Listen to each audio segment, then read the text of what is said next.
Welcome. ഇന്ന് രാവിലെ തന്നെ ഷോപ്പിലേക്ക് പോകുന്ന വഴിയാണ്. കാര്യമായ പണിയൊന്നുമില്ല. അവിടുത്തെ ടിവിയിൽ നമ്മുടെ കമ്പനീൻ്റെ വീഡിയോ സെറ്റ് ആക്കി കൊടുക്കണം. നല്ലൊരു ജ്യൂസ് ഓർഡർ ചെയ്ത് പണി സ്റ്റാർട്ട് ചെയ്തു. അബുദാബി കഫ്റ്റേരിയ അടുക്കി വരിക്കുന്ന രണ്ട് കമ്പനിക്കാരാണ് ഇവിടെ ഇരിക്കുന്നത്. അങ്ങനെ അവിടുത്തെ പണിയെല്ലാം കഴിഞ്ഞ് ടിവിയിൽ വീഡിയോസ് എല്ലാം കയറ്റി ഞാൻ നേരെ അവിടുന്ന് സ്കൂട്ടായി. പോകുന്ന വഴിക്ക് ടയറിൻ്റെ എത്തുന്ന ഭയങ്കര സൗണ്ട്. അങ്ങനെ എല്ലാം കൂടി അടുത്തൊരു പമ്പ് ഉണ്ടായിരുന്നു. അവിടെ കാറ്റ് നോക്കുമ്പോൾ മങ്കാട് പൊട്ടി ടയറിൻ്റെ ഉള്ളിൽ കുടുങ്ങി അൽക്കുലത്താക്കി. പമ്പിൽ കറക്റ്റിന് ടയറിന്റെ വീഡിയോ ഉണ്ടായിരുന്നു. ഓലെന്തായി തന്നെ അവിടെ നിന്ന് കട്ട് ചെയ്താന്ന്. പണിയെല്ലാം കഴിഞ്ഞാൽ പൈസ ചോദിച്ചാൽ ഓൻ പറഞ്ഞു ഇഞ്ഞെന്തെങ്കിലും തന്നേക്ക് ചാടിക്കേണ്ട പൈസ ആയിട്ടാണ്. മറ്റേ ജാനുവരി പറഞ്ഞതിൻ്റെ തൊട്ടാൻ തിന്നിക്കില്ല. എന്തായാലും ഞാനൊരു 10 ദിറംസും കൊടുത്ത് ഞാൻ അവിടുന്ന് പോയി. റൂമിലെത്തിക്കുമ്പോൾ ഒരു കൊറിയർ വന്നിട്ടുണ്ട്. വേറൊന്നല്ല, ഒരു വേ ഓർഡർ ചെയ്തേനു. അങ്ങനെ അത് വന്നതാണ്. ഉച്ചയായ ഉപ്പാൻ്റെ അനിയൻ വിളിക്കുന്നുണ്ട്. നാട്ടിൽ പോകാനായിക്ക് എവിടെയും കറങ്ങുമ്പോലോ ഇങ്ങനെ വന്നോടെന്ന് പറഞ്ഞിട്ട് അങ്ങനെ നമ്മൾ ഫുഡും കഴിച്ച് നേരെ അബുദാബിയിലുള്ള ഒരു മ്യൂസിയത്തിലേക്ക് വിട്ടു. ഇതിന്റെ ഉള്ളിൽ കയറാൻ വേണ്ടിയിട്ട് ഇവിടുത്തെ റെസിഡന്റ് ആണെങ്കിൽ 45 രൂപ, വിസിറ്റ് വന്നെങ്കിൽ 65 രൂപയാണ് ടിക്കറ്റിന്റെ പ്രൈസ്. അങ്ങനെ നമ്മൾ ടിക്കറ്റ് എടുത്ത് ഉള്ളിലേക്ക് കയറി. ഒരുപാട് ചരിത്ര വിശേഷങ്ങളായ സംഭവങ്ങൾ ഇവിടെ ഉണ്ട്. പയതല്ലോ തിരിയുന്നോൽക്ക് തിരിയാത്തോൽക്ക് നാട്ടം തിരി. പ്രസിദ്ധം എന്ന് പറയുമ്പോൾ പണ്ടത്തെ തൗറാത്തലുണ്ട് ഇവിടെ. ഇതെന്താണ് നമുക്ക് ഇപ്പോഴും തിരിക്കില്ല. പണ്ടത്തെ പോലെ ചപ്പാത്തി വരത്തി വെച്ചാൽ കുറെ ചരിത്ര പ്രസിദ്ധമായ സംഭവത്തിന്റെ കൂടെ കുറെ ചട്ടിയും കല്ലെല്ലാം അതുകൊണ്ട് ചിലപ്പോൾ ഇതെല്ലാം ചരിത്രത്തിന്റെ ഭാഗമായിരിക്കും. ഒന്നും പറയാനാവില്ല. ഇത് യുദ്ധത്തിന് മുട്ടിയാന്ന് പറയുന്നത്. ആരെങ്കിലും കബ്രലുണ്ട് ഇവിടെ. നമ്മളവർക്ക് സലാം ചൊല്ലി നേരെ അടുത്ത സാധനം കാണാൻ പോയി.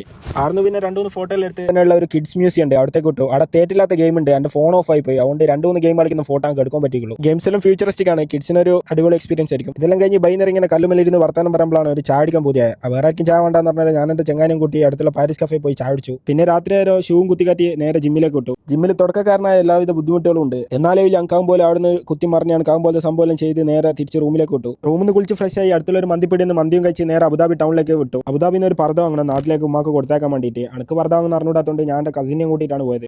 ഓളെ ചങ്ങായി ഉണ്ടായിരുന്നു. അങ്ങനെ നമ്മൾ പർദ്ദയെല്ലാം വാങ്ങി ഓൾക്ക് ഫുഡും വാങ്ങി കൊടുത്ത് ഓലൊക്കെ സലാം പറഞ്ഞ് ഞാൻ പിരിഞ്ഞു. മാൾട്ടീസർ ഇപ്പം ഡാറ്റ ആയിട്ട് അനക്കെന്തായാലും തിന്നാൻ പറ്റുന്നില്ല. എന്നാൽ ഉപ്പാൻ്റെ അനിയൻ്റെ കുറച്ച് മാൾട്ടീസറും ചോക്ലേറ്റെല്ലാം കൊടുത്തോടാന്ന് വിചാരിച്ചു. റൂമിൽ കിടന്ന് ഉറങ്ങുമ്പോൾ നോക്കുമ്പോൾ ഒരു കരകര സൗണ്ട്. നോക്കുമ്പോൾ ഇവൻ സ്മൂത്തി അടിച്ച് കുടിക്കുന്നത്. ലേറ്റ് നൈറ്റ് നോക്കുമ്പോൾ ഒരു കൊറിയർ വന്നിട്ട് വേറൊന്നുമില്ല, ഷെയ്ന്ന് ഒരു സാധനം ഓർഡർ ചെയ്തേനു. എല്ലാവരും ഉറങ്ങിപ്പോയി. ഞാനാ ബാക്കിയുള്ളൂ. എല്ലാം തന്നെ ഉറക്ക് വരുന്നില്ല. അത് അൺബോക്സ് ചെയ്യാണ്ട് ഉറക്കം എന്തായാലും വരില്ല. തിരിഞ്ഞു മറിഞ്ഞ കളിക്കാന്നില്ലാണ്ട് ഉറക്ക് വരുത്തി നോക്കണ്ട. കാര്യമായ സാധനമൊന്നുമില്ല. ഒരു കൂളിംഗ് ഗ്ലാസ്, സോക്സ്, പിന്നെ ഒരു ബീനി, 2 ഷർട്ട്, 2 ഷോർട്സ്, ഇതെല്ലാം തന്നെയുള്ളൂ. ഇതെല്ലാം അൺബോക്സ് ചെയ്ത് കിടന്നുറങ്ങി ഇന്നത്തെ ദിവസം ഖലാസ്.